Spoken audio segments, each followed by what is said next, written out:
two lessons together in this video because I want you to be all caught up by Monday. So in this video we're going to look at lesson 7.4 and 7.5, which is just some more optimization problems. We're going to look at a distance problem and then two business type optimization problems. So a distance problem.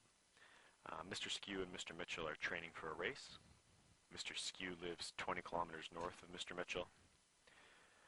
9 a.m. Mr. Skew leaves his house and jogs south at 8 kilometers per hour. At the same time, Mr. Mitchell leaves his house and jogs east at 6 kilometers per hour. We'd like to find out when Mr. Mitchell and Mr. Skew are closest together, given that they both run for 2.5 hours. So, we'll start with a diagram of this problem. We'll mark Mr. Mitchell's house and we'll call that point M. And Mr. Skew's house, we'll call that point S. And we know the distance between Mr. Skew and Mr. Mitchell's house is 20 kilometers. At 9 a.m., Mr. Skew starts running south. Mr. Mitchell starts running east. And at some point, they'll be the closest possible distance away from each other.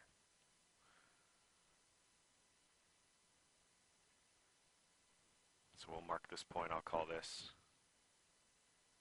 N. And this point we'll call T. And then of course we have the distance that we're going to try and minimize, we'll call that S. So the distance that Mr. Skew has run over time will be equal to 8 kilometers per hour times however many hours Mr. Skew's been running. So we'll let T represent the hours run.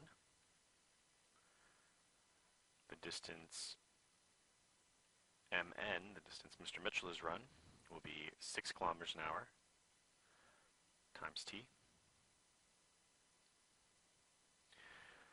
The distance between where Mr. Skew is and my house will be the line MT, and that will be 20 kilometers minus how far Mr. Skew has run. And now this is a right angle triangle that I've drawn, so I can use Pythagorean theorem, and I know that the minimum distance, or the distance that Mr. Skew and Mr. Mitchell are apart, is equal to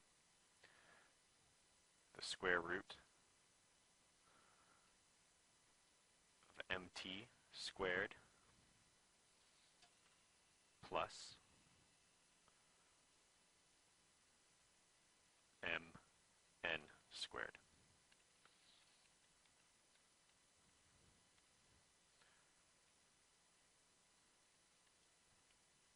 Or subbing in the numbers we've just found, this will be 20 minus 8t squared plus 6t squared.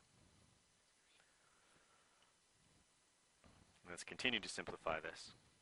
We get 400 minus 160t minus 160t plus 64t squared plus 36t squared. All that's rooted, which then simplifies to 100t squared minus 320t plus 400. Okay, or, since we're getting ready to do the derivative, 100t squared minus 320t plus 400, all to the power of 1/2. So we want to know when they're closest together. So let's decode this. Closest means we're minimizing the distance. So we'll take that equation, S of t, and we need to find the derivative of it. So we'll find S primed of t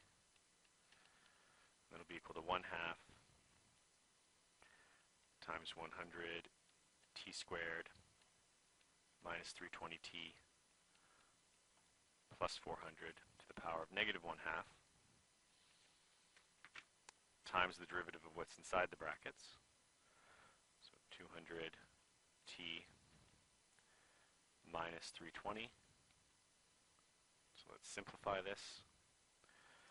I'm going to have 200t minus 320 all over 2 times the square root of 100t squared minus 320t plus 400. Cancel out some common factors in the top and the bottom. So I'm left with 100t minus 160 all over the square root of 100t squared minus 320t plus 400. I'm minimizing this, so I want to set this equal to 0. My first step will be to cross multiply, so that gets rid of that ugly denominator. And I'm left with 100t minus 160. And solving for t, I end up with 1.6. So it's not enough to say that after 1.6 hours, Mr. Skew and Mr. Mitchell are the closest distance apart. We also need to find values at the extremes. So using our algorithm for finding max or min values, Mr. Skew and Mr. Mitchell both run for 2.5 hours. Or it's possible that they're the closest distance apart at 0 hours. So when they both start, the question tells us they're 20 kilometers apart. If I plug 2.5 in for t in my distance equation, I end up with 15 kilometers apart. And plugging 1.6 into my distance equation, I get 12 kilometers apart. So Mr. Skew and Mr. Mitchell are closest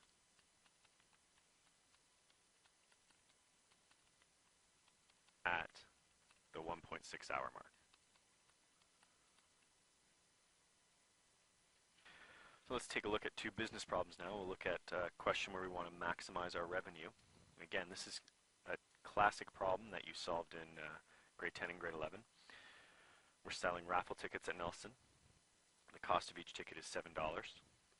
We know that 40 fewer people will buy the raffle ticket each time we increase the price by 10 cents.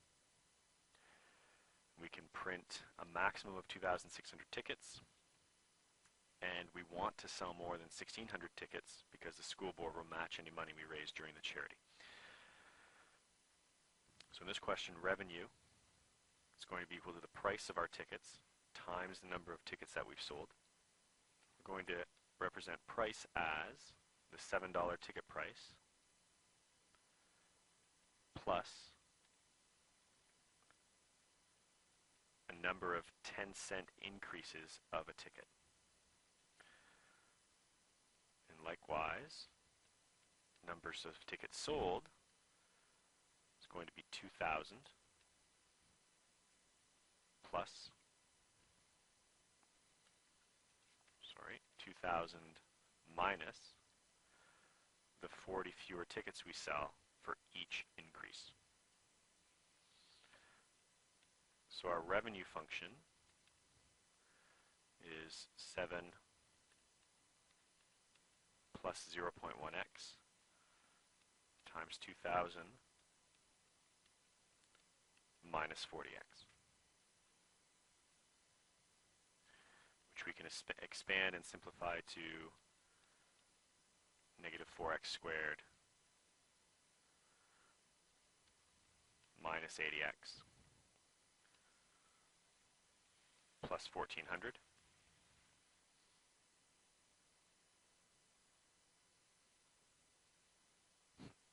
When I wrote this question up, I forgot to actually pose a question. we're looking to maximize revenue. So again, we're looking at the derivative of the revenue function, which is negative 8x minus 80, setting the derivative equal to 0,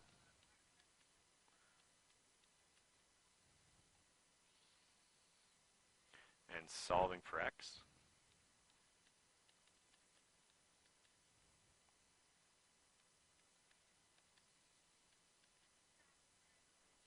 So what this means is that we're increasing our price negative 10 times. So this is actually representing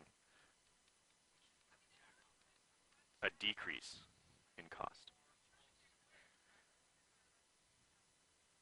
So we should be selling our tickets for $6.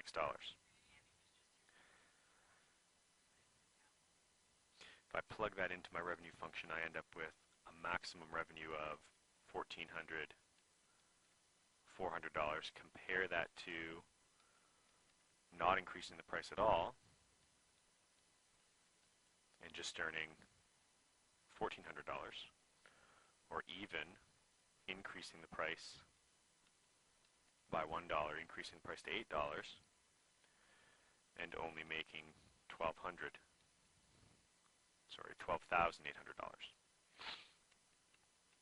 So we should sell the tickets for $6 to earn a maximum of $14,400.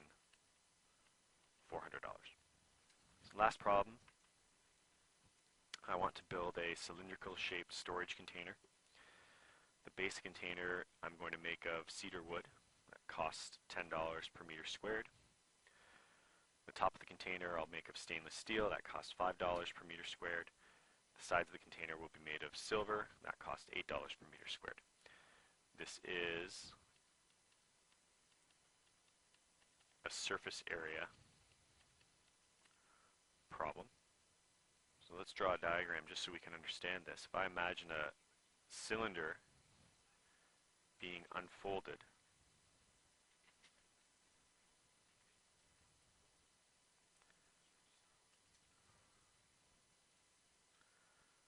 I have my top, my bottom, and then my sides of the cylinder.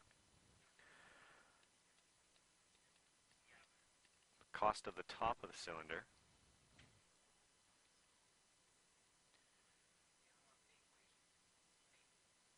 is going to be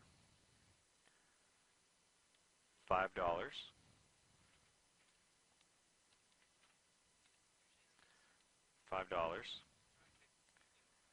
times the area of the top.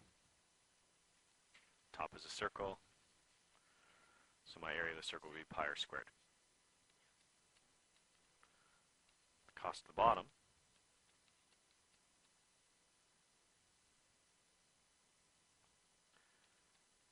is $10 times the area of the bottom, which again is pi r squared. Cost of the sides, and this is a little bit trickier. I have a height. I'm trying to find the area of this rectangle. How can I figure out the length of this side? Well, the length of this side has to correspond to the circumference of the circle.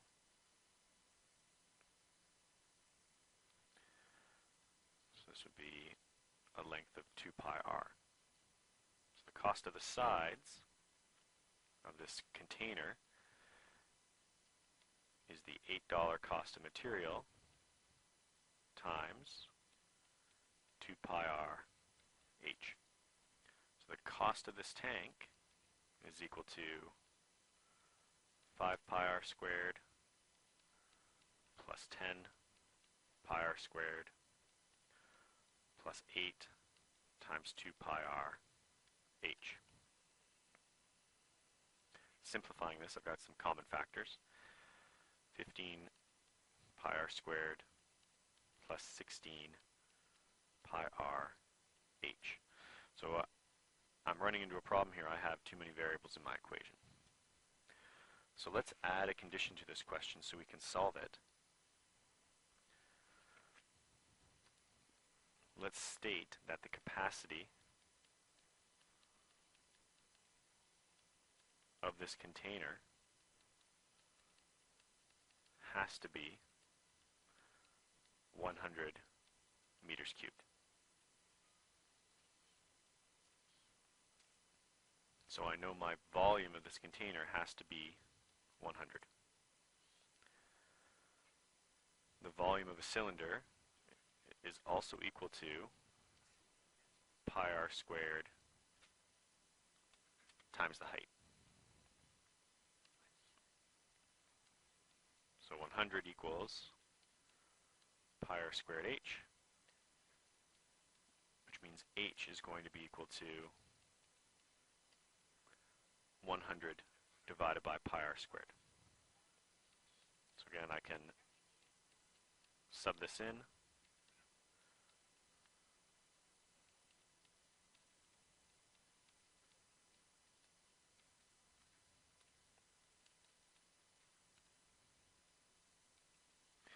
And I can cancel some things out. So I have 15 pi r squared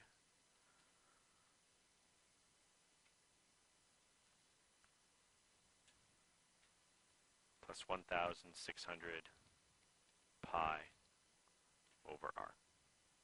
Now we can take the derivative of this function, since we're trying to minimize our cost. And the derivative will be 30 pi r minus 1,600 pi over r squared. If we're minimizing this, we'll set the derivative equal to 0.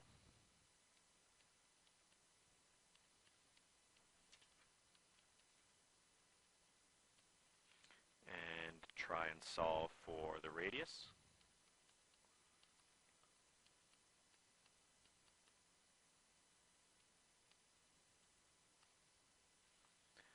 So cross multiplying, I get negative 30 pi r cubed equals negative 1,600 pi. Dividing and simplifying, I get 53 and a third equals r cubed, or an r value of about 3.76. If the radius is 3.76, then I can solve for height.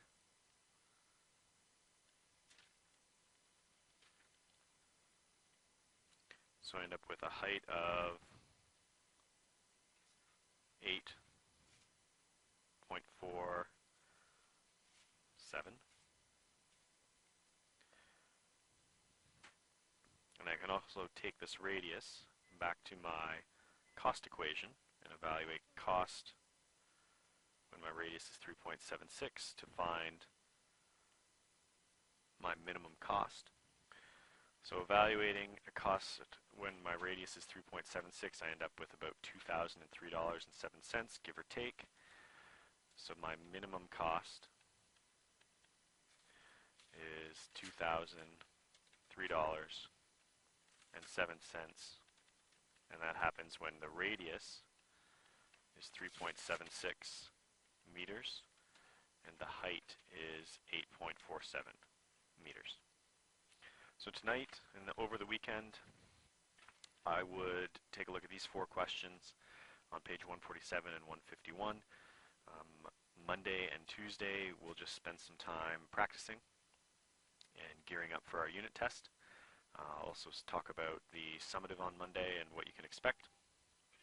Hope you enjoy your weekend.